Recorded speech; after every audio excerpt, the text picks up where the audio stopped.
자, 관련 내용들 서영주 전 민주당 상근 부대변인 또 정광재 국민의힘 대변인과 함께 자세히 나눠보겠습니다. 두 분 어서 오십시오. 네, 안녕하세요. 네, 이제 자리가 좀 바뀌셨군요. 네, 네, 이제 바뀔 때가 됐죠. 자, 방금 같이 함께 보셨는데 이재명 대통령의 용산 대통령실에서 첫 업무였습니다. 네네. 그리고 인선 발표였습니다. 어떻게 네. 보셨습니까? 당연히 이게 정상적인 인사고 최소 인사를 할 수밖에 없죠. 인수위가 없기 때문에 보시면 국무총리, 행정내각을 책임지고 인사에 제청권이 있는 총리를 세우지 않으면 인사가 진행되지 않습니다. 그렇습니다. 비서실장도 대통령실의 인사를 총괄하지요. 수석, 비서관급의 인사를 비서실장을 통해서 대통령이 임명하는 그런 절차가 있기 때문에 비서실장. 대변인은 당연히 대언론과의 소통 창구니까 일단은 대변인 임명했죠.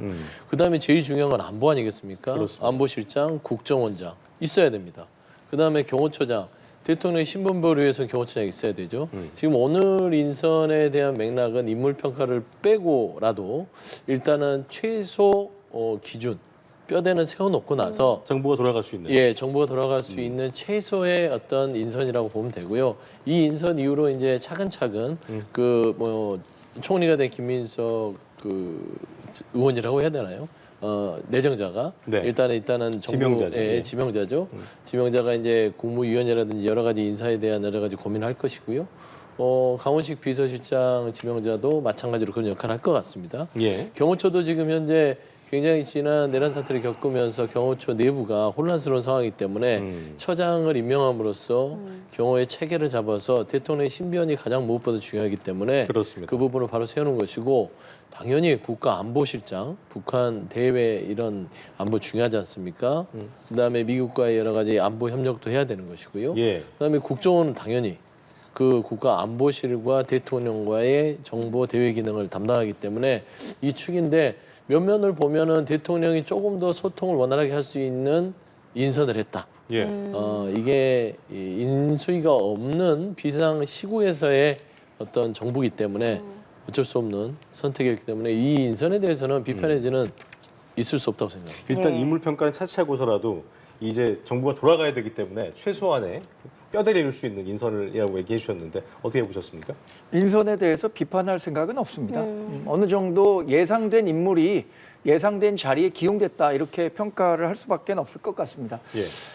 이번 선거 결과가 확정되기 전부터 이른바 받은 글 형식으로 이재명 대통령이 이제 취임하게 되면 어떤 사람들이 정부 부처에서 중요한 직책을 맡게 될 것인가 이른바 섀도우 캐비넷 명단이 돌기도 했었는데 예. 거기서 가장 확실하게 거론됐던 분이 국무총리로 김문석 의원이고 강훈식 의원 같은 경우에도 비서실장설이 계속 있었죠. 그랬군요. 이종석 전 통일부 장관은 오랫동안 이 진보 정권에서 강요로 활동하면서 대북 전문가로 활동했었는데 이번에 국정원장으로 임명된 것은 다소 의외의 성격도 있지만 대북 관련 업무를 조금 더 심도 있게 잘 다뤄보겠다라는 뜻으로 풀이해 볼 수 있을 것 같습니다.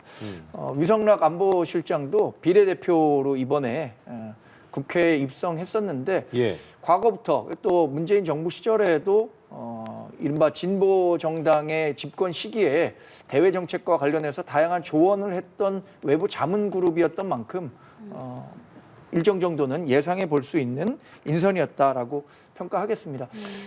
오늘 인선을 통해서 서영주 대변인 말씀하신 것처럼 아주 뼈대를 잡은 거죠. 그렇다면 그분들이 정말 이번 정부에서 적재적소에서 일할 수 있는 능력 위주의 탕평 인사를 하겠다라고 했으니까 한번 나머지 인사들도 관심을 갖고 기다려 보겠습니다. 예, 어느 정도 좀 예상이 됐던 인사라고 말씀을 해주셨는데 그러면은 이 김민석 국무총리 후보자와 이재명 대통령의 앞으로의 합은 좀 어떨 거라고 예상해 볼 수 있을까요? 합은 좋을 거라고 판단이 충분히 고려되지 않았을까요? 그러니까 지금 현재 이 이재명 정부의 첫 과제는 앞서 그 취임 선서에서 얘기했듯이 회복입니다. 내란으로 사태로 인해서 국민들이 잃어버린 여러 가지 일상에 대한 회복, 민생, 경제, 정치, 외교, 안보, 민주주의까지 모든 회복의 방점을 찍고 있기 때문에 무엇보다도 손발이 맞는 사람들과 단기간에 끝내야 됩니다. 이재명 정부가 언제까지 이 내란의 극복에 많은 시간을 할애할 시간이 없죠. 왜 그러냐면 대한민국의 경제 상황이 녹록지 않기 때문입니다. 첫 일성으로 비상경제회의 태스크포스를 지시를 할 만큼 지금 대한민국의 경제 지표가 좋지 않고요. 통상에 대한 여러 가지의 난국도 맞이하고 있습니다. 그랬을 때는 내란에 대한 단죄나 종식도 반드시 필요하기 때문에 이걸 단기간에 오래 끌지 않고 끝내려면 김민석 의원처럼 지금 이제 총리 지명자처럼 나름대로의 이재명 대통령과 계속 호흡을 맞춰오고 당에서도의 결국 그 흐름을 다 알고 있는 총리가 결국에는 이번에 있어서의 혼란을 수습할 수 있는 최적임자가 아닐까라는 판단을 했을 거라고 보고요. 네. 이게 사실상 대한민국의 통합과 그다음에 행복한 대한민국을 만들겠다는 어떤 이재명 정부의 성공을 위해서도 단기간에 모든 것들을 회복하려는 노력들의 일환이 반영된 인사들이다. 그래서 아마 조금 이재명 대통령이 당대표 시절에 많이 호흡을 맞췄던 사람들을 옆에 두지 않았을까. 예. 그렇게 좀 분석이 됩니다. 예, 그러면 이재명 대통령 오늘 있었던 일정 하나하나씩 짚어보도록 하겠습니다. 취임 첫날 여야 대표와의 오찬을 함께 했는데요. 취임 선서를 통해서 국민을 크게 통합시키는 대통령의 책임을 잊지 않겠다라고 밝히기도 했습니다. 첫날부터 이렇게 여야 대표와의 오찬을 함께한 이 회동 어떻게 보셨어요?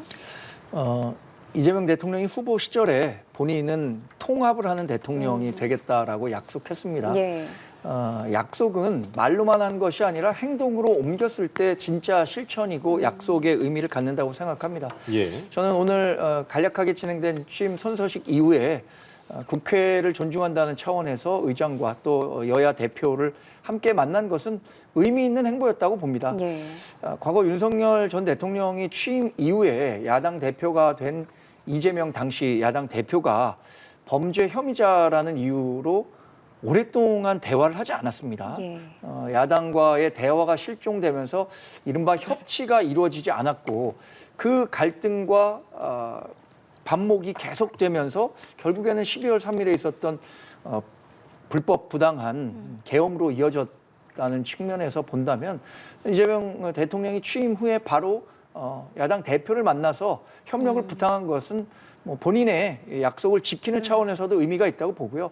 다만 이 같은 것이 뭐 일회성으로 그칠 것이 아니라 예. 앞으로 국정을 운영하는 과정에서 이재명 대통령 같은 경우에는 이제 국회도 완전히 자기 편으로 구성이 돼 있잖아요.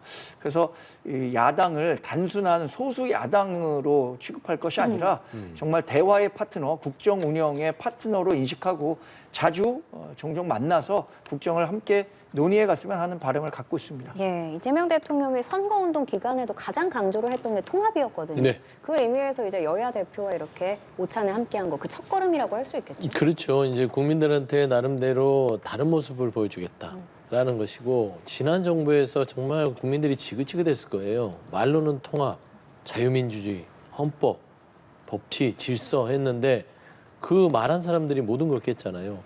처음에 기억해 보시면 윤석열 정부에서 윤석열 전 대통령이 국회에 왔을 때 의회주의라는 얘기를 했습니다. 의회를 존중하고 의회주의가 돼야 된다. 그리고 협치하고 야당과 여러 가지를 논의하겠다. 말은 했는데 어땠습니까? 의회를 거의 무시하면서 거의 독주를 했죠. 말씀한 대로 야당 대표를 만나지도 않았고 뭐 밥조차도 먹어본 적은 없는 것 같아요. 근데 첫날 그리고 이 엄중한 비상시국에 이재명 대통령이 약식으로 취임 선언을 한 뒤에 국회 사랑제에서 비빔밥을 준비해서 국민의힘 대표, 개혁신당 대표 등등 많은 그 다른 야당 대표들과 식사를 했다는 거. 이 자체가 저는 아주 작은 일 같아도 큰 시작입니다. 모든 게 시작하는 게 힘들거든요. 윤석열 정부에서도 만약에 그 시작을 했었다면 저는 가능했었다고 봅니다. 시작조차 안 했기 때문에 아예 시작도 못한 거는 끝까지 안 갔지 않았냐라는 부분이라서 일단은 첫 걸음은 굉장히 통합 행보로서는 아주 대단히 잘한 발언이고 발언 자체도 그렇습니다. 행태도 그러지만 그 개혁신당과 국민의힘 그다음에 나머지 의원 대표들에게 했던 말이 시간 좀 내달라. 자주 만나고 싶다. 그런 얘기들은 저는 나름대로 협치의 물꼬를 열어놨다는 점에서 높이 평가합니다. 예. 각 정부마다 그 정부의 특성이 있고 어떤 그 정체성이랄까요? 오늘 이런 말을 했습니다. 진보 보수 과거 정책 같은 거 안 가리고 유용하면 모두 활용하겠다. 실용 정부에 대한 강조가 있었는데 예. 그 부분을 어떻게 들으셨어요? 저는 뭐 모든 대통령이 취임할 때의 마음으로 취임사대로만 국정을 운영한다면 누구나 성공한 대통령이 될 수 있다고 생각합니다. 예. 이재명 대통령 오늘 취임사 통해서 밝힌 것들을 실제 국정 운영 과정에서 실천해 줬으면 하는 바람을 강하게 가져보고요. 이재명 대통령 같은 경우엔 시도지사 출신으로 대통령이 된 두 번째 인물입니다. 이명박 전 대통령이 서울시장을 네. 거쳐서 대통령이 됐고 지금 경기지사 출신의 첫 대통령이 된 거잖아요. 성남시장도 두 차례나 했었고. 그래서 시도지사들은 일반적으로 이제 행정가의 역할을 담당했던 거잖아요. 행정가 출신 분들은 전통적으로 실용을 강조해 왔던 것 같습니다. 이명박 전 대통령도 당시에 글로벌 복합 위기 과정에서 실용을 강조하면서 예. 다양한 경제 정책을 펴면서 적어도 우리가 이 글로벌 금융위기 과정에서 빠르게 회복하는 과정에서 역할을 했다라는 평가를 받았거든요. 이재명 대통령도 지금 경제가 굉장히 어렵습니다. 본인의 1호 명령이 아마 긴급 경제 대응 TF를 구성한 것이라고 했으니까 이런 실용의 마인드로 우리가 직면한 경제 위기 극복의 이 첫 단추를 아주 잘 꿰줬으면 하는 바람입니다. 기대감을 갖는 것이 그럼요. 거죠? 저는 예. 뭐 우리 정당이 배출한 대통령이든 상대 정당이 배출한 대통령이든 대한민국의 대통령이 된 이상 그분이 성공하는 것이 대한민국의 그 성공을 이끄는 길이라고 생각하기 때문에 예. 지금 말씀하신 그 각오대로 정말로 좋은 나라를 만들기 위한 노력들을 불철주야 노력해 주셨으면 좋겠다는 생각입니다. 장광재 대변인께서 이제 대통령이 처음에 이제 취임사에서 하는 것처럼 네. 하면은 정말 좋은 나라가 된다. 그러니까 얘기하신 것처럼 이 진보 보수 과거 가리지 않고 이 실용 정부에 대한 강조가 얼마만큼 현 정부에 좀 이제 투영되고 실현될 것인가에 대한 기대감을 좀 들어볼까요? 그렇죠. 그러니까 그 정광재 대변인이 좋은 말을 했어요. 그러니까 앞서 얘기했듯이 말뿐인 선언들은 국민들한테 더 신뢰를 받지 못합니다. 말과 행동이 같이 갔어야 되죠. 그래서 제가 지난 정부를 얘기를 하는 건 반면교사 삼아서 이재명 대통령은 절대 그렇게 하지 않을 거예요. 오늘도 성기는 대통령이 되겠다 한 것은 지난 정부가 말뿐인 정부였고 군림하는 대통령이었어요. 그리고 국민을 강조했던 이유는 이 나라의 주인은 국민이다라는 걸 계속 각인하는 것이죠. 정치인이 나태해질 수 있습니다. 권력에 취할 수 있습니다. 그때마다 꺼내보는 게 헌법 1조죠. 모든 권력은 국민으로부터 나오고 대한민국의 주인은 국민이다. 이 말을 상기시킴으로써 초심으로 돌아가는 거예요. 예. 저는 사실상 정치인들이 국민 하는 거 나쁘지 않다고 봅니다. 왜 그러냐면 정치하는 이유가 국민들에게 봉사하는 거잖아요. 그들 정치인이나 이런 선출직 공무원들은 국민들한테 세금 받아서 먹고 살고 옷 입고 자기들의 정치 얘기를 하는 겁니다. 그러면 최소한 본인들의 주인이 누구냐, 국민임을 각인하고 가야 된다라는 점에서는 앞서 얘기했듯이 말과 행동을 이치해서 실용적으로 가는 이유가 뭐겠어요? 국민들 잘 살게 하라는 거잖아요. 그러면 오늘도 말과 행동이 하루 만에 이루어지지 않습니까? 통합하겠다 했는데 바로 그 몇 시간도 안 지나서 비빔밥 먹으면서 야당 대표들에게 자주 만나달라. 성기는 대통령 되겠다. 이렇게 하잖아요. 이게 행동입니다. 저는 이 첫 걸음에 있어서 높이 평가하는 이유들은 한 번 사람이 이렇게 하고 나면 계속 할 수밖에 없는 거예요. 그래서 저는 이 부분을 시작으로 이재명 대통령의 지난 그 자치단체에서 보여줬던 실용주의, 과도할 정도로 실용주의입니다. 그러니까 진보 보수 따지지도 않고요. 일단은 시민들이 잘 살고 도민들이 잘 살고 국민들이 잘 산다면 다소 왜 이러지 할 정도로 밀어붙이는 그런 행정을 해왔거든요. 과감한 드라이브를 걸었기 예. 때문에 그런 실용들이 아마 대한민국 이재명 정부에서 실현될 가능성이 높다. 다만 이념이나 어떤 흠집내기로 야당에서 계속해서 발목을 잡는 것들을 좀 우려해서 대화합시다. 라고 포석을 깔아놓은 것 같습니다. 예, 이렇게 취임 첫날에 말과 행동이 함께 가는 그 여야 대표 오찬을 함께 하면서도 예. 비상계엄 선포에 대한 철저한 진상 규명과 합당한 책임을 강조하기도 했습니다. 그렇습니다. 또 이 재발 방지책을 확고히 세우겠다고 말했는데 그럼 여기서 말한 재발 방지책 이거는 좀 뭘 의미한다고 보시나요? 시스템적인 재발 방지책은 제도겠죠. 뭐 개헌도 포함될 수 있는 것이고요. 일단은 여러 가지로 군에 대한 이 대통령의 비상 개헌 권한에 대한 여러 가지 법률적 제한도 얘기가 있을 수 있는 것이고요. 사실상 국민과의 약속입니다. 이거는 민주당이나 이재명 후보 지금 대통령이 됐지만 이 자체를 우리가 내란을 반드시 종식시키겠습니다 하는 것보다는 국민들이 제발 이제 12월 3일을 잊게 만들어 주세요. 그러려면 그 내란에 가담했던 모든 사람들의 책임을 물어야 되겠죠. 그리고는 본보기로 이런 일을 벌였을 때는 절대 피해갈 수 없는 거를 좀 표징으로 세워놔야만 이런 일이 재발되지 않겠다는 측면에서 아마 속도감 있게 더 이상 이 내란의 늪에서 국민들이 고통받지 않도록 아마 이 부분을 종식시키겠다는 제도적 의미와 책임자 처벌의 의미 두 가지를 다 얘기하신 것 같다. 그럴 말씀이죠. 전 관련해서 한 말씀만 드리자면 예.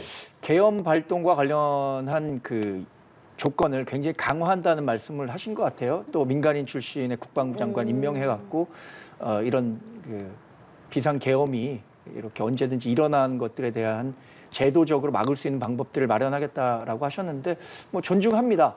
근데 지금 내란 종식과 관련해서 자꾸만 내란 종식하니까 저는 뭐 법적으로 지난 비상계엄 사태에서 책임을 져야 하는 분이 있다면 지금 내란 행위와 관련한 재판이 진행되고 있으니까 네, 네, 네.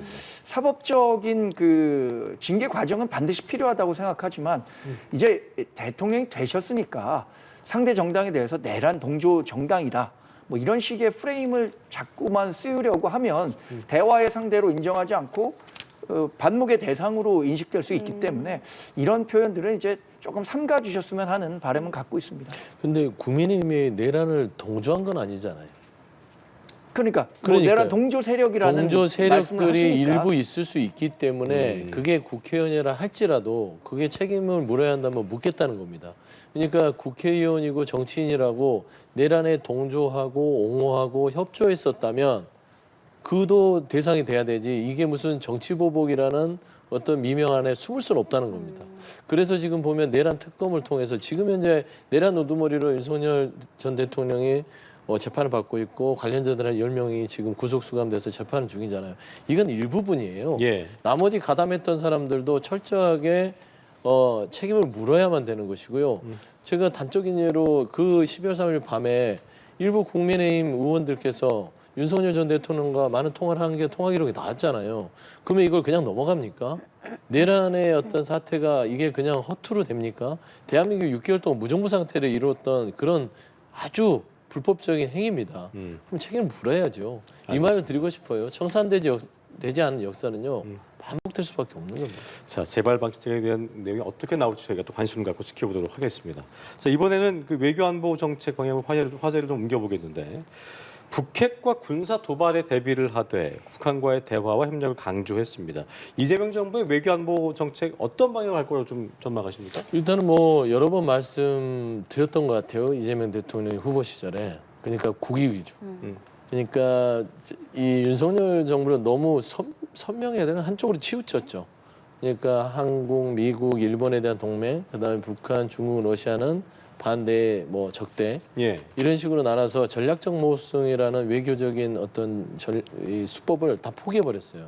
그러면서 우리의 말하자면 이 협상 카드들이 다 드러나 있는 외교 전략을 썼다면 예. 아마 이재명 대통령은 양쪽에 다 많은 어떤 그 우호 관계를 맺어가면서 우리의 국익에 도움이 된다면 한미 동맹을 기준으로 해서 대한민국 한반도의 안정과 평화를 할 수 있다면 북한, 뭐 러시아, 중국과도 충분히 대화할 수 있는 파트너로 가겠다라는 것이죠. 그러니까 전략적인 모호성 부분에 있어서 저는 김대중 대통령 시절에 햇볕 정책 플러스 문재인 정부 시절에 한반도 운전자론 예. 이 두 가지가 좀 믹싱이 된 그런 외교 정책이 좀 이재명 정부의 어떤 핵심 어떤 그 정책 기조가 아닐까 그렇게 봅니다.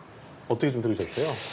전 이재명 대통령이 실용 외교를 강조하고 계시니까 윤석열 전 정부 시절에도 외교 정책과 관련해서 잘한 부분은 계승하고 잘못한 부분은 보충하는 그런 노력이 필요할 거라고 봅니다. 예를 들어서 뭐 한미 동맹 강화, 워싱턴 선언 같은 사실상 핵 공유를 이뤘던 부분이라든가 한일 관계가 굉장히 어려웠는데 한일 관계를 미래지향적 정상 관계로 복원시키는 데는 윤석열 정부의 공도 있었다고 봅니다. 잘한 부분까지 전 정부 정책이었기 때문에 무조건 배제할 것이라고 생각하지 않습니다. 그런 그 기대대로 잘한 정책은 잘한 정책대로 계승하고 부진했다고 생각하는 부분은 본인이 갖고 있는 외교 철학에 따라서 진행하시면 될 것 같은데 예. 대북 정책과 관련해서 우리가 이 정권이 바뀔 때마다 북한을 대하는 태도가 냉탕과 온탕을 오고 그런 가고 게 있잖아요. 있죠. 예.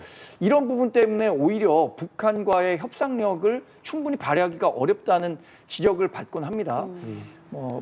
김대중 대통령이 했던 햇볕 정책이라든가 문재인 전 대통령이 했던 한반도 운전자론이 이상적으로 좋은 방향이었을지는 모르지만 그것을 적용하는 과정에서 대단히 어려운 상황을 경험했고 또 그것이 실질적 성과로 이어지지 않았다는 측면에 대한 반성도 예. 함께 있어야 한다고 생각합니다. 저는 북한과의 대화 괜찮다고 생각합니다. 그러나 그것이 대화를 위한 대화, 무조건 퍼주기식 대화 이렇게 돼선 안 되겠죠. 어쨌든 경색 국면에서 조금 더 아까 이제 온탕냉탕 얘기하셨는데 뭐 9.19 군사합의의 복원에 대한 의지라든가 네. 이전에 있었던 문재인 정권의 어떤 뭐 도보다리 대화 같은 이런 장면을 저희가 다시 한번 목도하게 될 수도 있을까요? 그럴 가능성도 없진 않다고 보죠. 지금 현재 있어서 아예 경색으로 문을 닫아버렸던 지난 정부와는 다르게 기본적으로 민주당의 이 남북 그다음 외교 정책에 있어서는 일단은 문호를 열어놓고 대화를 하자는 겁니다. 예. 닫지 않죠. 그러니까 북한 부분들도 미국과 북한이 둘이만 대화하게 두는 것도 우리 대한민국 입장에서는 굉장히 불리한 겁니다.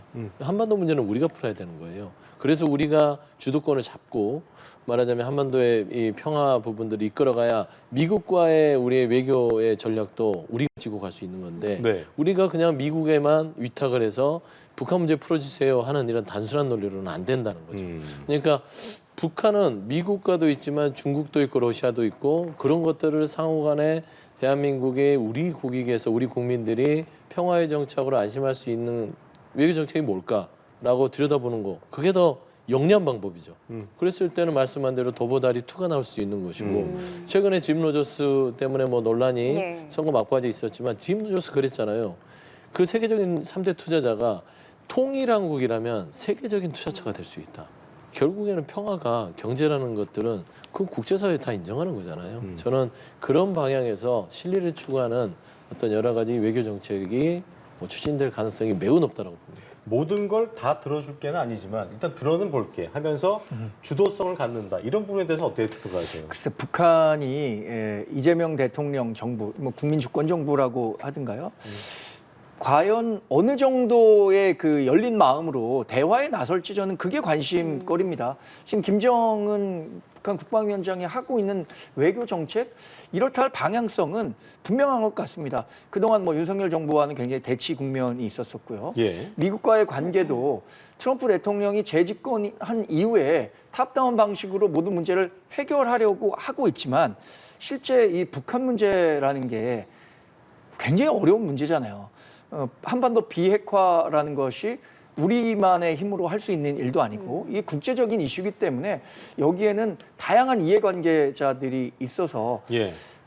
이재명 대통령이 생각하는 것만큼 이게 쉬운 방정식은 아니다. 대단히 고차 방정식이고 그리고 이 한반도 문제와 관련해서는 우리 정부보다는 오히려 북한이 주도권을 갖고 행사하려는 듯한 움직임을 보이고 있기 때문에 예. 그 문제를 쉽게 해결하기는 정말 어려울 것 같습니다. 예, 알겠습니다. 자, 이재명 대통령 오늘 용산 대통령실에 도착해서 업무 개시를 했죠. 여기서 인선도 발표를 했는데요. 보수 후에 이제 청와대로 옮긴다는 계획입니다. 네. 3년 만에 다시 대통령이 청와대로 들어가게 된 건데 이 상황은 좀 어떻게 보세요? 이것도 이제 정상화의 과정이겠죠. 왜 멀쩡한 청와대를 놔두고 용산에 와서 수천억의 돈을 쓰고요. 거기에 윤석열 정부가 불행한 길을 겪게 된 것도 용산에서 있어서 그런지 아닌가라는 얘기들도 있어요.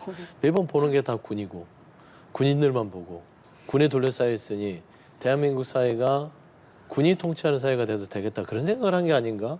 라는 정도의 얘기까지 나올 만큼 용산의 이 대통령의 어떤 국정의 거처로서는 좀 부적절한 얘기가 많았습니다. 당시 옮길 때도 청와대에서 좀 들어갔다가 용산을 이전한 게 아니라 단 하루도 들어가지 않겠다고 해서 무리수를 둬서 용산을 갔단 말입니다. 그래서 저는 용산에서 청와대로 가는 부분들은 다소 예산이 뭐 어떤 보안이라든지 이런 수리 부분에 들어갈 수는 있으나 저는 정상화의 과정으로서 100일을 지금 용산 집무실에서 잠시 머무른다고 생각하면 됐고요. 아까 이재명 대통령이 그랬잖아요. 왔더니 용산이 무덤 같더라. 아무것도 없더라. 라는 건데 이거는 이제 용산의 어떤 그런 그 분위기를 얘기한 거다보다는 전임 정부 사람들이 매너가 없다는 겁니다. 예전에 노무현 전 대통령은요. 이명박 대통령이 되고 나서 전용기만 빼고놓고 다 해줬습니다. 청와대 들어올 때. 남겨두지 않았다는 거군요. 그렇죠. 남겨두지 않은 거 펜도 없고 프린터도 없고 컴퓨터도 없다는 거 아닙니까? 이건 너무나 좀 매너가 아니다. 그 말을 저는 한 것 같아요. 이 용산이 기운이 안 좋다는 소리가 아니라. 그래서 저는 이 부분에 있어서는 정말 아무리 정치적으로 감정이 상해도 그래도 기본 상식은 지키고 살아야 되지 않냐라는 생각이 좀 듭니다. 자, 청와대로 돌아가는 건 정상화의 과정이다라고 말씀해 주셨어요. 용산 이전한 것이 결과적으로 윤석열 정권이 실패했기 때문에 비판받은 일이라고 생각합니다. 결과론적인 얘기다. 뭐 용산에 이전할 때만 하더라도 정말 국민과 소통하는 대통령, 또 기자들과 언제든 도어 스태핑할 수 있는 대통령이라는 좋은 목적을 갖고 출발했는데 예. 그것을 실행하는 과정에서 윤석열 전 대통령이 했던 과오는 분명히 있을 겁니다. 소통하겠다고 했지만 실제 도어 스태핑이 몇 차례 이루어지지 않고 그때서부터 다시 이제 기자들과 담을 쌓기 시작한 모습, 그런 것에서 많은 분들이 실망을 했을 겁니다. 저도 지금 현실적으로 이재명 대통령이 본인이 의지가 굉장히 강하잖아요. 예. 청와대로 돌아가겠다는 의지. 그 의지를 꺾고 용산에서 근무해야 한다? 이렇게 주장할 수는 없을 것 같습니다. 다만 이재명 대통령이 얘기했던 것은 개헌을 통해서라도 세종으로 이제 대통령실도 이전하고 국회도 이전하겠다라고 했으니까 네. 그렇다면 본인이 약속한 개헌, 이 청와대 이전을 포함한 다양한 약속들을 지키는 방향으로 가야지 한번 들어갔다가 거기가 편하다고 계속 주저앉을 생각은 안 하셨으면 좋겠다는 생각입니다. 사실 그 세종 집무실 완성 같은 경우에는 사회적 합의가 필요한 부분인데 가능성 어떻게 보고 계세요? 세종 집무실은 향후 뭐 최종적으로는 기한이 걸리더라도 임기 내에는 이전이 가능할 것 같습니다. 임기 내에는. 예. 뭐 당장 이게 아니어도. 물리적으로 공사가 들어가야 되고 여러 가지 사회적 합의 부분도 있어야 되기 때문에 그렇죠. 시간이 필요하죠. 하지만 청와대는 이미 물론 관광객들에게 공개가 됐으나 안 된 부분도 있고 조금 보완이라든지 수리를 하게 되면 한 100일 정도면 들어가서 청와대에서 정상적인 직무가 가능하기 때문에 그게 현실적이고요. 용산 집무실은 뭐 어떤 지난 정부의 실패 때문에 결과론적으로 이게 문제가 있다는 게 아니라 보안 문제로도 허점을 엄청 드러냈잖아요. 우리가 세 가지만 제가 기억나는 것도 북한의 무인기가 우리 대한민국으로 넘어왔을 때 용산 거기 뚫렸습니다. 그래서 난리 났죠. 그 다음에 무슨 뭐 문책도 없었어요. 그 다음에 미군의 도청이었나요? 미군 도청 부분들이 좀 있었던 그 해프닝이 있었고, 그러니까 어물풍선도 그냥 그 용산 집무실 앞마당에 뚝뚝 떨어지는 그런 허술한 상황이었기 때문에 그 대통령의 신변이라든지 대한민국의 보안 문제에 있어서도 용산은 적절치 않은 부분이라서 그게 오랫동안 유지됐던 청와대로 돌아가는 것들이 세종 이전 전까지는 정상화의 과정이다라고 말씀드립니다. 알겠습니다. 자, 이번 대선 같은 경우는 뭐 인수위 없이 그냥 곧장 직무를 시작하게 된 건데 인수위 없이 국정원이 시작하게 된 것이니까 뭐 여러 방안들이 있겠습니다. 보관들이 있겠습니다만 국정 혼란을 최소화할 방안들 어떤 거에 가장 방점을 좀 찍어야 될까요? 일단 인수위 없이 하는 경험이 있죠. 2017년에도 한번 했었고 예. 공교롭게도 민주당 대통령이 탄생했을 때 두 번 인수위 없이 이 대통령직을 시작하게 됐는데요. 저는 취임 후 100일 동안에 이재명 대통령이 보이는 행보에 남은 5년이 다 달렸다고 생각합니다. 100일이 중요하다. 네, 100일 동안의 그 밑그림이 사실 인수위도 마찬가지예요. 60일이 보장되는 거잖아요. 대통령 당선 후부터 대통령에 취임하기 전까지 60일간 그 정부가 추진하고자 하는 방향의 밑그림은 다 인수위 시절에 그린 겁니다. 사실 이재명 대통령 같은 경우엔 지난 8년간 이 3번의 대통령 후보로 나왔던 거예요. 2017년에 나왔었고 22년에 나왔었고 이번 대선 그 캠페인 과정에서도 본인은 누구보다 준비된 대통령이라고 얘기를 했으니까 네. 본인이 갖고 있었던 뭐 보관이라는 게 있을 겁니다. 저는 그래서 이재명 대통령이 이 앞으로 있을 100일 동안에 대한민국을 어떤 나라로 만들려고 하는지 국민들께 소상히 설명하면서 인수위 시절에도 인수위원장이 나와서 뭐 정부 조직법 개편이라든가 인사와 관련해서 다양한 아주 그 소상한 설명을 하고 있거든요. 그런 식으로 100일 동안 이재명 대통령이 어떤 모습을 보이느냐에 따라서 이재명 후보가 이번에 49.4%인가 얻었잖아요. 예. 과반을 기록하지 못했는데 이재명 대통령을 뽑지 않은 나머지 과반의 사람들까지 수긍할 수 있는 그런 밑그림을 그려주길 기대하고 있습니다. 초반 100일에 대한 그 중요도를 얘기하셨습니다. 네. 어떤 그림이 좀 가장 그려져야 될까요? 일단은 말씀한 대로 그 비상경제 체제가 잘 가동해서 경제가 안정되는 부분들이 가장 중요하겠죠. 지금 경제 성장률이 0%대를 지금 대한민국 기록하고 있습니다. 한국은행도 그렇게 예측을 하고 있고요. 그랬을 때는 지금 조금이라도 내수 경기 진작이라든지 그 추경을 통해서 재정 투입을 통해서 일단 식어버린 내수 수요 소비 경기를 진작시켜야 된다. 뭐 이런 가시적인 것들, 체감되는 것들. 이게 이재명 대통령이 가지고 있는 지난 성남시장과 경기지사 할 때 장점으로 부각된 거거든요. 그래서 저는 이런 부분에서 굉장히 순발력 있게 잘 할 수 있을 것이라고 기대가 됩니다. 네. 다만 이제 인사 문제가 이거는 억지로 갈 수가 없어요.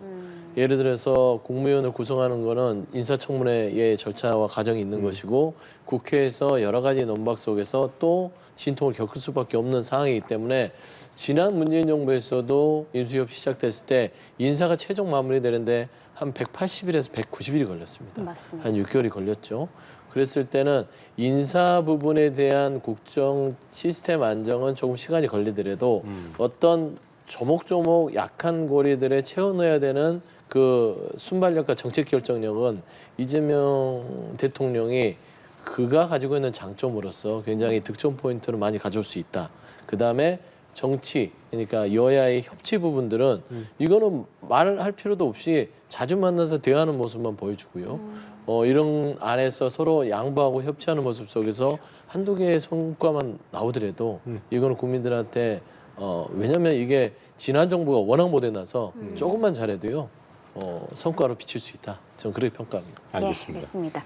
그 이재명 대통령의 1호 업무 지시가 뭐가 될까도 참 관심이었는데 1호 업무 지시로 비상경제 대응 TF를 가동했습니다. 이 부분은 이재명 대통령 목소리 직접 듣고 대담 저희가 직접 얘기를 해드릴게요. 민생 회복과 경제 살리기부터 시작하겠습니다.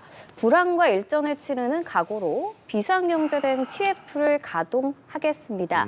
국가 재정을 마중물로 삼아 경제 선순환을 되살리겠다라고 그렇습니다. 말을 했는데, 자 이재명 대통령이 이렇게 비상경제 대응 TF를 가장 먼저 띄운 이유는 뭐라고 봐야 할까요? 제가 말씀한 대로 그거예요. 지금 국민을 위한다고 하면 그냥 국민만 위합니다 하면 위해지는 게 아니잖아요. 국민들이 체감해야 될 거 아닙니까? 네. 그러면 날 위해서 이 정부를 뭘 해줄 수 있을까? 그러면 이재명 정부는 나를 위해서 뭔가 내 손에 쥐어질 수 있는 경제적 변화를 줄 수 있겠구나라는 성과. 그러려면은 사실상 이거는 이 경제가 너무 안 좋은 상황이기 때문에 6개월 동안 정지돼 있어서 예. 이거를 이제 불을 때워야 됩니다. 지금 초반에 민주당에서도 얘기를 했고 후보실에도 얘기했지만 재정 지출을 가지고 국민의힘과 많이 이견이 있었어요. 하지만 이건 추경이 필요하다는 것들은 지난 윤석열 정부의 기재부에서도 얘기했고 하는 총재에서도 그런 부분들에 있어서는 긍정적으로 봤을 때 추경을 통해서 일단은 재정 지출이 마중물이 되고 그러면 그게 경기 순환을 통해서 또 다른 투자 요인들을 가져올 수 있다. 그다음에 AI 산업에 대한 신산업의 동력들을 각 모든 분야에 매칭시킴으로써 뭔가 좀 이게 활력을 좀 돌게 하겠다라는 어떤 방향성 같아요. 근데 이게 경제라는 게 한두 개 갖고 변하는 게 아니라서 그렇죠. 이게 쉽지 않을 겁니다. 특히나 지난 정부의 이 세수 결손이 80조입니다. 80조의 빚을 떠안고 또 경기도 살려야 되니 거의 뭐 물에 젖은 나무를 태워야 되는 그런 상황이에요. 그래서 어떤 신박한 그 경제 해법들을 또 비상경제 대응 TF에서 내놓을지 그것도 한번 좀 지켜봐야 될 것 같습니다. 네. 자, 비상경제 대응 TF를 가장 먼저 띄운 이유 아무래도 좀 민생에 초점을 둔 거겠죠. 지금 경제 문제가 가장 큰 이슈죠. 대한민국의 경제가 지난 1분기에 0.2% 마이너스 성장했습니다. 그나마 좀 미국 경기가 좋다고 생각해서 뭐 수출이 좀 활력을 띠는 거 아니냐라고 했는데 미국 경기도 지난 1분기에 마이너스 성장했고 네. 또 미국과의 관세 정장이라든가 뭐 대미 협상 문제가 남아 있기 때문에 내수와 수출 모두 부진한 상황에 직면해 있는 거죠. 이미 정부가 35조 원 넘는 추경을 편성하겠다라는 데 대해서는 발표를 한 것 같아요. 그래서 이 35조 원이라는 추경 빨리 편성해서 마중물이 됐으면 좋겠습니다. 그런데 지난 선거 과정에서 문제가 제기됐던 것처럼 국가 재정이라는 게 뭐 화수분처럼 계속 뭐 돈이 솟아나는 것은 아니거든요. 네. 국가 재정은 반드시 써야 하는 곳이 있고 우선순위가 있으니까요. 국가 재정을 운영하는 과정에서도 지금 세수 부족이라든가 미래 세대에 대한 국가 채무 위기라든가 이런 부분들을 충분히 고려한 경제 정책이 나와야 하는 것 같고요. 이른바 허니문 기간이라고 해서 새 정부가 들어서면 야당도 대통령과 여당에 적극 협조하는 기간이 있을 거로 생각합니다. 이 기간 동안에 대통령으로서 할 수 있는 다양한 경제 정책을 통해서 예. 정말 그 어려워하는 분들이 많거든요. 그분들에게 도움이 될 수 있는 경제 정책들이 나왔으면 좋겠습니다. 기대를 해보겠습니다. 자, 오늘 오전 제21대 대통령으로 당선된 이재명 대통령 국회에서 취임 선서를 했습니다. 네, 취임 선서 후 이 대통령은 국민께 드리는 말씀을 전했는데요. 영상으로 직접 보시겠습니다. 크게 통합하라는 대통령의 또 다른 의미에 따라 모든 국민을 아우르고 섬기는 모두의 대통령이 되겠습니다. 국민이 맡긴 총칼로 국민 주권을 빼앗는 내란은 이제 다시는 재발해서는 안 됩니다. 철저한 진상규명으로 그에 합당한 책임을 묻고 재발 방지책을 확고히 세우겠습니다.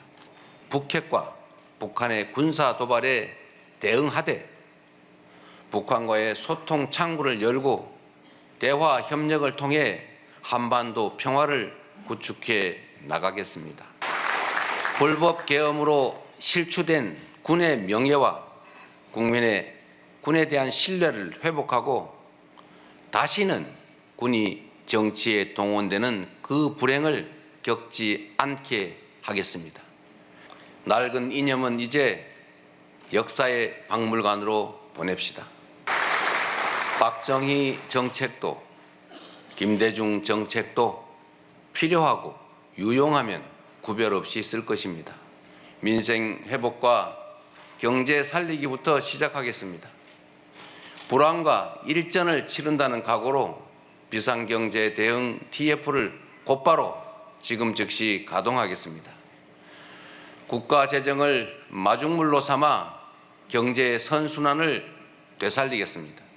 이제 지속적 성장을 위해서는 성장 발전 전략을 대대적으로 전환해야 합니다. 균형 발전, 공정 성장 전략, 그리고 공정 사회로 나아가야 합니다.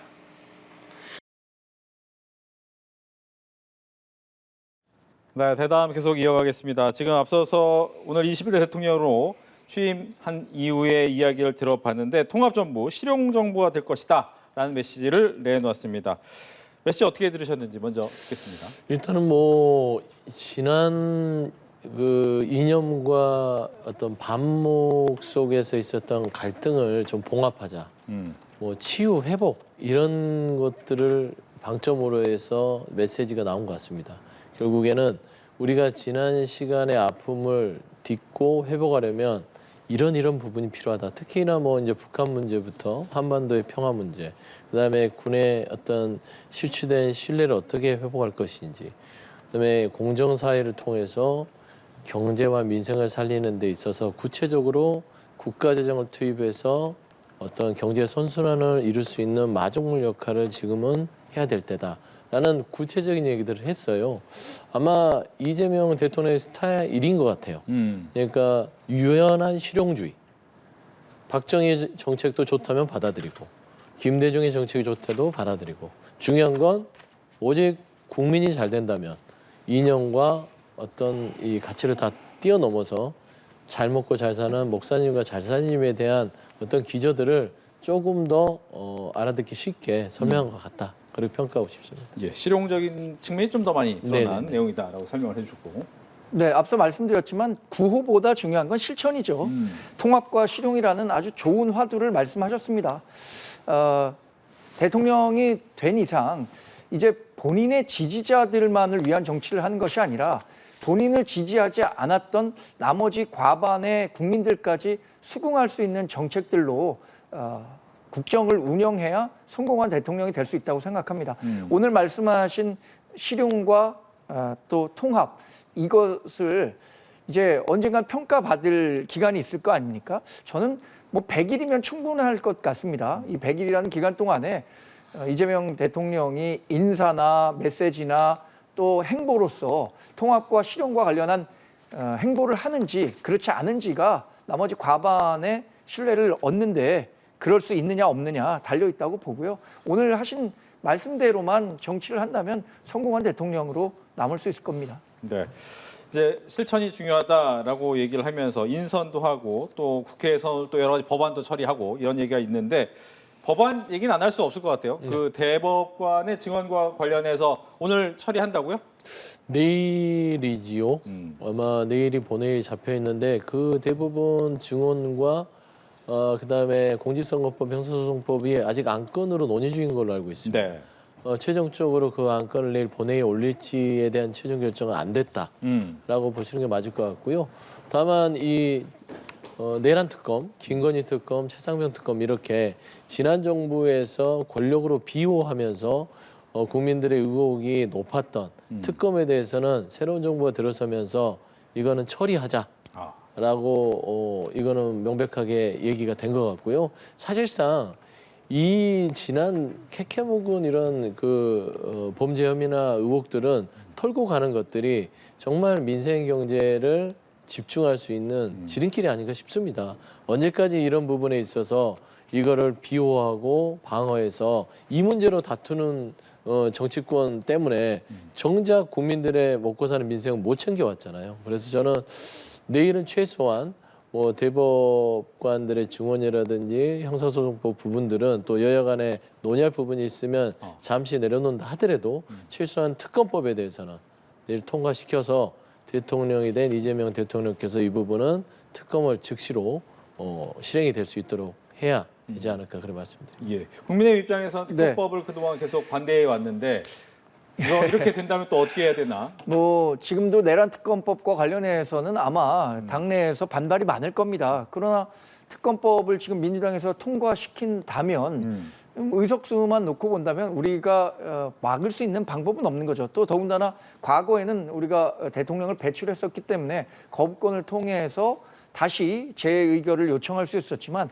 그런 제도적인 길도 막혔기 때문에 이런 부분에 대해서는 민심을 얻고 민심에서 수용하는 가능한 수준의 내란 특검법으로 조정하려는 정치력이 필요하다고 보고요. 대법관 증언이나 형사소송법 개정안 또 공직선거법 개정안과 관련해서는 이 법안을 수정하려고 하는 목적이 굉장히 명확하잖아요. 모두가 다 이재명 대통령과 직접적으로 연관이 있기 때문에 무리해서 바꾸려고 한다는 평가를 받고 있는 것 아닙니까? 그러니까 이제 대통령이 된 이상 이 본인과 관련한 법안에 대해서 민주당이 의석을 아무리 많이 갖고 있다고 하더라도 조금 더 수기를 거치는 것이 이재명 대통령에게도 본인이 국정을 운영하는 데 있어서 훨씬 더 도움이 될 것이다 이렇게 평가합니다. 그러니까 서영주 대변인 말씀하신 것처럼 민주당 내에서도 숙고해야 한다는 의견이 있다면 그 의견대로 한번 따라주시는 게 좋지 않을까 생각합니다. 예. 그러면서 이제 통합의 방점을 찍을 수 있는 것이 또 인선일 것 같아요. 이제 인선 부분에서 이제 첫 번째 인선은 국무총리, 국정원장 등등등이 나왔는데 일단 면면은 어떤 건지 당내에서는 어떻게 평가를 하고 있습니까? 예를 들면 국무총리 지명자. 뭐 국무총리, 비서실장, 국정원장, 국가안보실장, 경호처장, 대변인 6명이거든요. 네. 이거는 이 국정을 운영하는데 최소한의 뼈대입니다. 뭐 행정부의 최고의 이제 수반이라고 할 수 있죠. 대통령 다음에 2인자가 국무총리인데 국무총리가 있어야 향후에 인사제청을 할 수 있는 거 아니겠습니까? 그래서 김민석 수석 최고위원을 지금 했었죠. 하고 있고요. 근데 그분은 이제 이재명 대통령과 오랫동안 호흡을 맞춰왔기 때문에 지금은 인수위가 없이 시작돼서 뭔가 인사를 좀 통합의 방점에 맞는 사람들을 데려와서 상징적으로 해야 되나 이럴 시간이 없습니다. 최소한 빠르게 국정을 안정을 찾기 위해서는 호흡을 맞췄던 사람들이 필요하다라는 측면에서는 적절한 인사였다. 그래서 김민석 총리 지명자나 강훈식 비서실장 지명자나 둘 다 이제 국회에서 호흡을 맞췄던 분들이라서 이 두 축에서 저는 나름대로의 내란에 대한 어떤 종식, 심판, 그다음에 국정의 비상경제 대응들을 당과의 소통을 통해서 어떻게 순차적으로 호흡을 맞춰서 갈 것인가라는 것들이 최소 지금 6개월에서 1년은요. 이재명 대통령이 본인이 생각한 것들을 당과 호흡을 맞춰서 정상화하고 회복하는데 저는 방점을 둬야 된다고 생각합니다. 통합은 그 정상화 이후에 보여줄 수 있는 시간이다. 지금은 회복의 시간. 그리고 회복의 시간이 끝나야만 통합의 시간이 온다. 저는 그런 측면에서 이번 인사는 적절했고요. 당연히 뭐 대변인은 대언론관에 있어서 대변인이 이 대통령실에 있어야 뭔가 얘기가 될 거 아닙니까? 참고 역할을. 그렇기 때문에 저는 이런 부분들은 어쩔 수 없이 옆에 있던 호흡을 맞췄던 의원들로 임명한 것들. 저는 면면은 다 적절하다고 봅니다. 네, 일단 시간이 없기 때문에 통합 인사보다는 실용적인 인사를 시작했다라고 얘기를 했었고 인사 어떻게 보셨는지? 대통령이 오늘 취임했습니다. 대통령이 갖고 있는 인사권을 기본적으로 존중합니다. 과거 뭐 윤석열 정부 시절에도 총리를 인선하는 과정서부터 굉장히 어려웠거든요. 그렇죠. 왜냐하면 국회의 동의를 받아야 하는 자리이기 때문에 그런 거죠. 그래서 인사권은 존중하지만 이 검증 과정에서 결격 사유가 발생한다면 그거 뭐 아무리 허물리문 기관이라고 한다고 하더라도 무조건 통과시켜 줄 수는 없는 일이라고 생각하고요. 뭐 능력이 있는 사람을 적재적소에 쓰는 것이 그 정권을 성공적으로 이루는 가장 기본적인 일이라고 생각하고요. 결국에는 지금 민주당과 이재명 대통령은 누구 탓을 할 만한 어떤 다른 이유가 없습니다. 과거에 뭐 윤석열 전 대통령 같은 경우에는 거대 야당이 있었기 때문에 야당이 협조해주지 않아서 이렇게 됐다라는 뭐 핑계를 이게 뭐 핑계라면 핑계겠죠. 그랬지만 이재명 대통령은 거대 여당이 뒷받침하고 있고 본인의 정치력을 충분히 활용할 수 있기 때문에 이런 인선과 관련해서도 본인이 정치적인 책임을 지는 것이라고 생각합니다. 본인이 선정한 사람들이고 국회에서든 인증 절차든 다 쉽게 통과할 수 있을 테니까 그런 부분과 관련해서 유념해서 좋은 인재를 적재적소에 쓰시기를 기대하고 있습니다. 예. 이제 또 하나 궁금한 건 그겁니다. 지난번에 이제 박근혜 전 대통령 탄핵 이후에 문재인 대통령이 적폐청산에 시간이 굉장히 오래 걸렸던 거예요. 그런데 이제 이번에도 탄핵 이후에 들어온 정부이기 때문에 혹시 앞서 말한 내란 종식에 시간을 너무 많이 뺏길 건 아닌가라는 이야기를 또 하니까 여기에 대해서는 당에서는 또 어떻게 생각하고 있는지. 그러니까 지금 제가 봐서는 이 내란 청산과 내란 종식에 많은 시간을 할애해서도 안 되고 할애할 생각도 없는 것 같습니다. 왜 그러냐면 6월 5일 날 바로 본회의를 잡아서 내란 특검을 가동하잖아요. 내란 특검을 가동한다는 것은 기본적으로 내란을 빠른 시일 내에 특검을 통해서 털어버리겠다는 겁니다. 그러면 시간이 짧겠죠. 6개월을 넘지 않을 겁니다. 그러니까 이게 6개월을 넘어서 1년이 되고 2년이 돼서 계속해서 내란이라는 키워드가 대한민국을 덮을 필요가 없다라는 저는 이재명 대통령과 민주당의 입장이 당선 전에 있지 않았냐 보고 있고요. 그거는 참 잘한 결정이다라고 보는 것이고 내란은 내란대로 단호하게 특검을 통해서 정리를 하고 이제는 국민들이 먹고 사는 경제 문제, 민생 문제, 그리고 한반도 평화를 위한 안보 문제에 집중할 때이다. 특히나 트럼프 정부에 있어서 지금 세계가 관세 전쟁을 하고 있는데 이 통상의 파고 속에서 어떤 역할을 대한민국이 취해야 될지 이런 고민을 하기도 바쁩니다. 그렇기 때문에 6월 5일 날 내란 특검이 상정이 됐을 때 국민의힘도 같이 표결에 참석해서 힘을 실어주는 거, 이런 것들이 바로 국민이 잘 살게 하는 어떤 여야 협치의 모습이 아닐까, 그런 말씀을 드립니다. 내란 정식은 특검으로 빠르게 끝내겠다. 민주당을 지지하는 분이 이번에 49.4%의 높은 그 득표율로 이재명 대통령의 당선을 도왔다고 생각합니다. 그러나 그 49%를 제외한 나머지 과반에 가까운 사람들은 이재명 대통령이 되는 것에 대해서 일종의 두려움, 위기감을 갖고 있었다고 생각합니다. 그 가운데 하나가 내란이라는 프레임을 통해서 정치 보복에 나서는 것 아니냐. 우리가 2017년에 이미 한 차례 경험했었잖아요. 당시에도 적폐청산이라는 이름으로 상당히 오랜 기간 보수 괴멸에 해당하는 수준의 정치 보복을 경험했다고 우리들은 생각하고 있습니다. 그렇다면 본인이 얘기한 대통령 취임사에서 통합과 실용을 얘기했는데 내란과 관련한 것은 사법적인 지금 재판 과정이 진행되고 있습니다. 윤석열 전 대통령도 내란 행위와 관련해서 재판을 받고 있고 가담했던 사람들에 대한 재판도 충실하게 진행되는 과정에서 이것을 정치적인 구호로 이용해서 국민 분열을 일으켜서는 안 된다고 생각합니다. 저는 그래서 아까도 말씀드렸지만 뭐 내란 동조 세력이다, 내란 잔당을 없애야 한다, 이런 식의 구호는 이제 선거도 끝난 마당에 걷어들이시고 보다 더 통합에 나서는 그런 행보를 대통령으로서 기대하고 있습니다. 예. 뭐 이렇게 여러 가지 큰 그림도 있겠지만 각 당이 생각하는 그림도 또 따로 있을 것 같아요. 이제 이재명 대통령이 되면서 당대표 자리가 없어진 거잖아요. 그러면 당대표도 새로 뽑습니까? 뽑아야죠. 민주당. 어떻게 뽑습니까? 왜냐면 일단은 뭐 약식으로라도 그 당대표 자리와 고리가 된 최고위원 자리만 해서 전당대회를 칠 수 있는 것이죠. 사실상 지금 이재명 대통령의 국정에 뒷받침이 될 수 있는 것은 민주당의 지도부가 될 겁니다, 새로. 그리고 이 초반에 이 1년이 이재명 정부의 첫인상이자 평가에 가장 큰 몫을 차지할 거란 말입니다.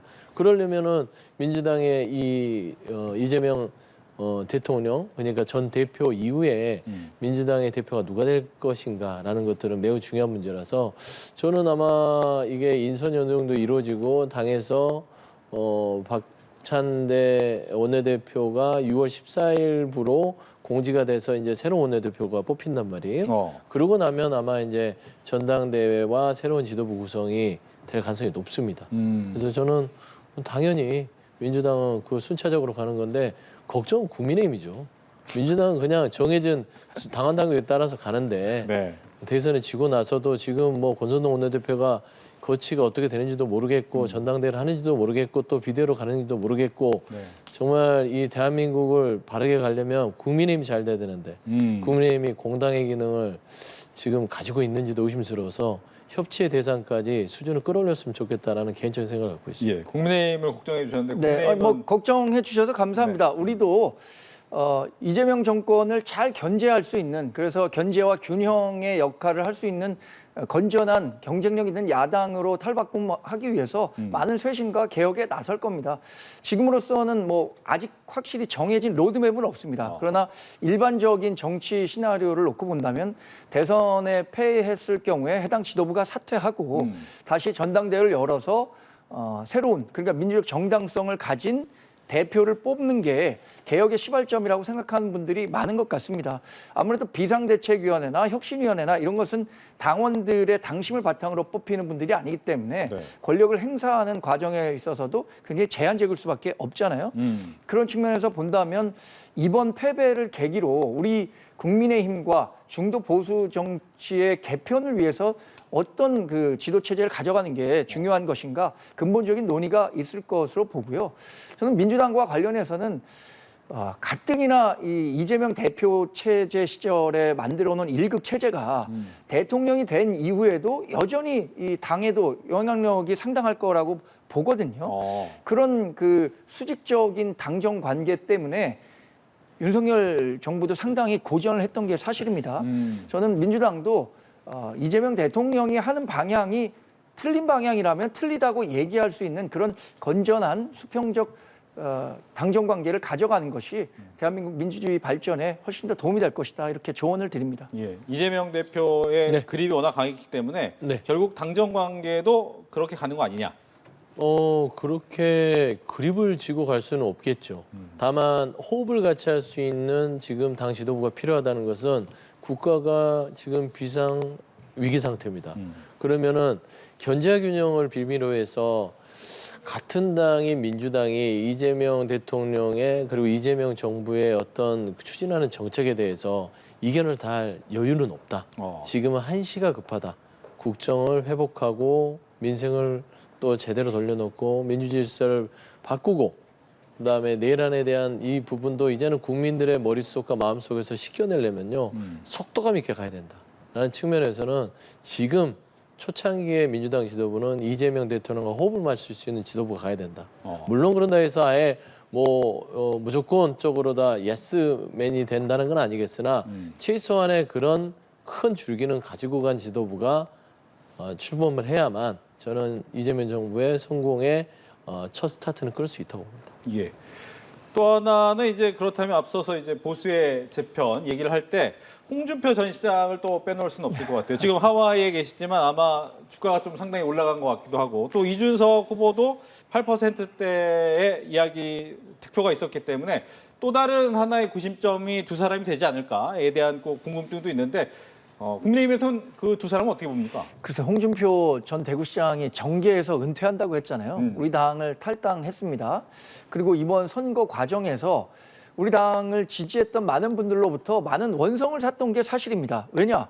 이번 경선에 이렇게 4강까지 진출해서 이재명 정권을 막기 위해서 열심히 뛰겠다고 했던 분이 경선에서 탈락하자마자 탈당하고 해외로 간 부분에 대해서 실망한 분들이 많이 있을 겁니다. 근데 뭐 이준석 개혁신당 의원과 아무래도 오랫동안 브로맨스를 자랑해왔으니까 본인이 한국에 귀국한다면 새로 정치를 한다면 국민의힘에서는 안 할 가능성이 크겠죠. 이미 탈당을 했었고 우리 정당의 당원들로부터도 뭐 신임을 받기는 저는 어렵다고 생각합니다.